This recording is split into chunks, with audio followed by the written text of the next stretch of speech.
Hello my friends, welcome back to my channel. It's a beautiful, cool, sunny day here in the Caribbean. But I have some crazy news for you my friends. Yesterday, the president of Ukraine, Zelenskyy, and the president of the United States of America met in the Oval Office in the White House, and live on television, that meeting descended into chaos, my friends. It was a historic meeting. Never before have we heard such chaos with world leaders meeting live on television. Trump, my friends, dropped his whip in the president of Ukraine, Zelenskyy's back. And his vice president was there, J.D. Vance. And J.D. Vance dropped his whip in Zelenskyy's back there. It was like a brutal interview. Not even a job interview. It was like a brutal interrogation, my friends. And I want you to listen to this audio clip that I'm going to play right now. It's just about a minute and something long. And we will come back and talk about this, I would say, wonderful news for us here in the Caribbean and Africa, because obviously the Western powers are in crisis, my friends. They are in crisis right now. Listen to this audio clip and then I will get back to you. Mr. President, do you disagree that you've had problems with bringing people into your military? And do you think that it's respectful to come to the Oval Office of the United States of America and attack the administration that is trying to prevent the destruction of your country? A lot of questions. Let's start from the beginning. Sure. First of all, during the war, everybody has problems. Even you, when you have a nice ocean and don't feel now, but you will feel it in the future. God bless. You don't know that. God bless. God bless. You will not have war. Don't tell us what we're going to feel. We're trying to solve a problem. Don't tell us what we're going to feel. I'm not telling you. Because you're in no position to dictate that. Remember that. I'm not. You're in no position to dictate what we're going to feel. We're going to feel very good. You will feel influence. We're going to feel very good and very strong. You will feel influence. You're right now not in a very good position. You've allowed yourself to be in a very bad position, and it happens to be right about From the very beginning of the war. You're not in a good position. You don't have the cards right now. With us, you start having not cards. playing cards. Right now, you don't. Very You're playing serious, cards. Mr. President. You're I'm playing very cards. serious. You're gambling with the lives of war. millions of people. You think- You're gambling with World War III. What do you think You're about- gambling with what do you World think War III. And what you're doing is very disrespectful to the country, this country. It's with back all respect to you. far more than a lot of people say they should have. Have you said thank you once? A lot of times. No, in this Even entire today. meeting, you said thank Even you. today. You went to Pennsylvania and campaigned for the opposition in October. Offer some words of appreciation for the United States of America and the president who's trying to save your country. My friends, did you hear that? That was the interaction between President of Ukraine, Zelenskyy, and President of the United States, Vice President of the United States, Trump, and J.D. Vance. But Trump was very upset because what Trump is saying, well, he said a stupid president, he meant Biden. He said the stupid president gave you $350 billion. Yeah, Trump, the U.S. donated $350 billion to fund the war in Ukraine. And Trump is upset that Zelenskyy is there in the White House and he's not even saying thank you. He is there to beg more help and money, but he's not even saying thank you for the help. And the arrogance of Zelenskyy there in the White House. He just want to fight. He want to fight, fight, fight. That is what Trump is saying. And Trump has a point, because Trump is saying Zelenskyy is like a tough guy because of the support he's getting from America. He put on his all black, his long army gear, and he walks up and down the country. He traveled all around like this tough military leader because the US is backing him. So he know he has Europe on his side and he know he has America on his side. So he talked tough. Oh, we're gonna fight to the very end. We're gonna fight Russia. We're not gonna give up. That is because he's getting a lot of military equipment and a lot of money to fund this war. But what is happening now in Ukraine, they're losing people so fast that I am hearing even people with special needs, they are putting at the front lines to fight. Now, they're running out of people, my friends, running out of men. They put women, they put in young people, older people, even people with special needs now.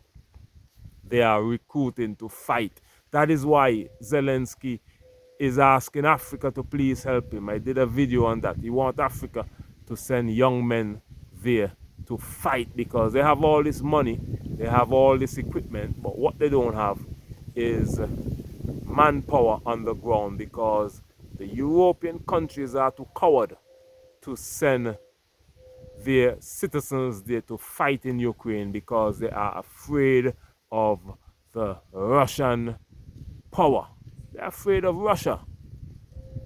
And it is only because of America that was there funding Ukraine that this war would have continued so long. That is what Trump is saying. Trump said it would have been over in 2 weeks if it wasn't for American funding. They give them equipment to blow up all the Russian tanks. Remember, Russia was sending hundreds of tanks into Ukraine. The US gave them military equipment to blow up a lot of those tanks. Otherwise, those tanks would have just rolled in to the capital, Kyiv, and conquered Ukraine easy in 2 weeks. But what Trump wanted at the White House is Zelenskyy. He thought Zelenskyy was coming to sign a mineral deal that the US can get any amount of rare earth minerals from Ukraine in exchange for continued weapons and support to fight Russia.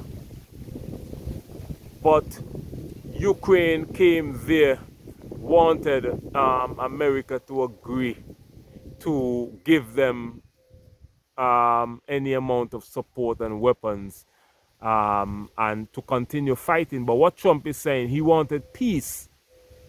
He wants this war to be over. And then they can continue the negotiations in terms of ceasefire and minerals, but not to continue the fight and negotiating at the same time. But Zelenskyy wanted to continue the fight. Zelenskyy was later asked to leave the White House. He's now in Europe meeting with the British Prime Minister. Europe is pledging support to Ukraine. This is what Donald Trump said in a post, in a statement right after the chaotic shouting match, they call it, in the Oval Office, White House yesterday. Statement from Donald J. Trump. This is what Trump said, and I quote, "We had a very meaningful meeting in the White House today. Much was learned that could never be understood without conversations under such fire and pressure. It's amazing what comes out through emotion, and I have determined that President Zelenskyy is not ready for peace if America is involved, because he feels our involvement gives him a big advantage in negotiations. I don't want advantage. I want peace." He disrespected the United States of America in its cherished Oval Office. He can come back when he is ready for peace. That is what Donald Trump said right after the chaotic shouting match, some said, meeting in the Oval Office, White House, yesterday. Now, my friends, Russia and America are working together. For those of you who don't figure it out yet, just the other day, there was a vote at the United Nations on the Ukraine war. And United States and Israel voted with Russia in favor of the war. This was historic because it's a total U-turn, because last time you had a vote, you had the whole of Europe and America, Canada, New Zealand, all the Western powers voting in one block. But now clearly America has left Europe and Ukraine to fight on their own. What will happen now? Russia now will become stronger and more emboldened, because Russia is not afraid of Europe. Russia believes that they can take on the whole of Europe. It is America that has been donating most of the money and the military equipment to NATO and Europe and Ukraine to keep them afloat. Europe has not been spending a lot of money on military for a lot of years. So for them to catch up now in the middle of a war in Ukraine, it's going to be tough for Europe. The Caribbean and Africa is reacting to this chaotic Western powers fighting back and forth. You see, they're fighting each other now. This is like the universe coming together, because Africa is on the rise and the Western powers are now descending into chaos. Now, my friends, look at what is happening. This is our time, my friends. This is our time to strike a blow on the world stage. Now that the Western powers are in chaos, this is Africa, the continent of Africa, and the diaspora, the African diaspora. This is our time to rise up like a mighty army, my friends, and bridge that gap between the African continent and the African diaspora. This is the mission of my channel, to bridge the gap between the African continent and the African diaspora. We are one people separated by a brutal European transatlantic slave trade and colonialism, but we're coming back together stronger than ever before, my friends. Europe is now saying that they pledge support to Ukraine. They're going to fight till the very end. America is pulling back. So now Russia will drop its whip on the backs of the Ukrainians, my friends. And this war may be over in short order, with Russia taking over the whole of Ukraine. Because if America is not going to help Ukraine now, Ukraine will fall in just a matter of days or weeks, my friends. Europe is saying now that they will be cutting aid to the rest of the world, because they now have to focus on their Europe. They have to build defenses. They have to focus on their army. Everybody's focusing on themselves, my friends. So now we cannot look to America anymore, because America is focusing on America. They're deporting lots of people. They're saying everybody's ripping them off. It's time for America to put Americans first. That is what they're saying. Europe is coming and working together. So this is why we have to work together as an African continent and an African diaspora, my friends.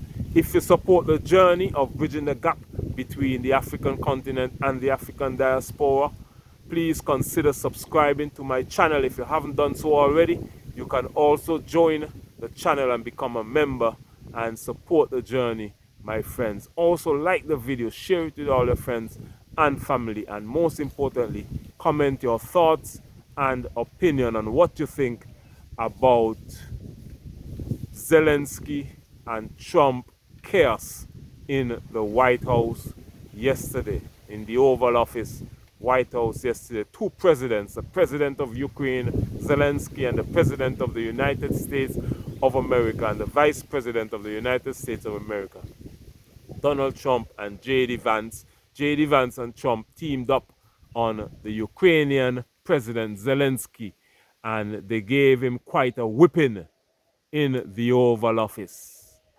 A lynching. He got lynched in the Oval Office yesterday, my friends. That's the word they used years ago in the US. Well, they got an old-fashioned whipping in the Oval Office, my friends. And I am not sorry for any of them, because when our people are suffering, there is no help. We have to help ourselves, my friends. That is why I say, let us bridge that gap between the African continent and the African diaspora.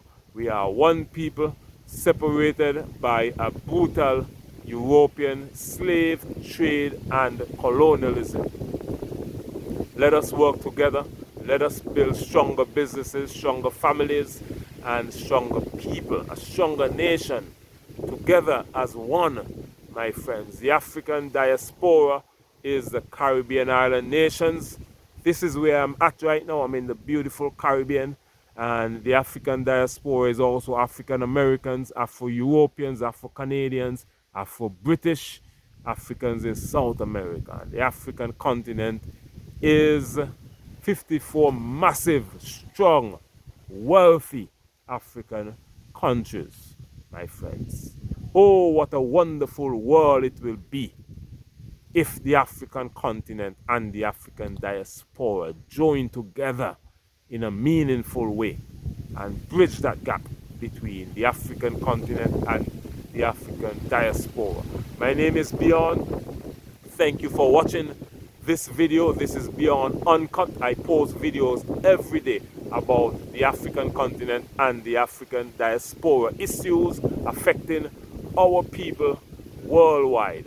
Feel free to check out all my other videos, and feel free to come back tomorrow in the next video when I post about another topic tomorrow, my friends. Before you go, if you haven't subscribed already, please do so now.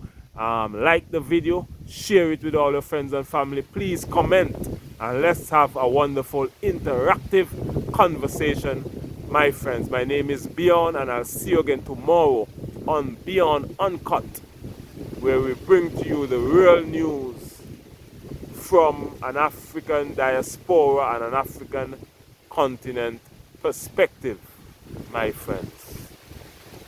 See you tomorrow in the next video. Much love.